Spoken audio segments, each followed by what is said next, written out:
to this edition of Tech Tidbits. In this session, we'll look at how to use the document camera and the smartboard. If you need help setting up the document camera, please reach out to your EdTech coach or put a ticket in with visual sound. Once it's hooked up, now I'm going to use it on the board. I've input my computer. I'm going to use QuickTime. When you click on QuickTime, it doesn't look like anything happens, but you'll see QuickTime in the top left-hand corner. I'm simply going to click File, Movie Recording, the very first one.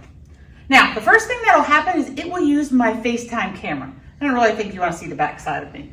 So there's a drop-down menu right here, and you are going to choose the document camera instead of FaceTime camera. Once you do that, whatever is underneath the document camera now is there for you to use. You can pick up your board pen and simply write. If the color's not quite right, you should have a pen bubble. You can change it to a different color, a different thickness, and write on top.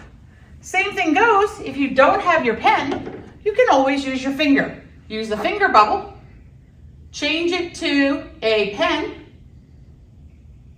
change it to a different color, a different thickness, and now my finger is a blue pen. So you can use either. Reach out to your EdTech coach for additional support.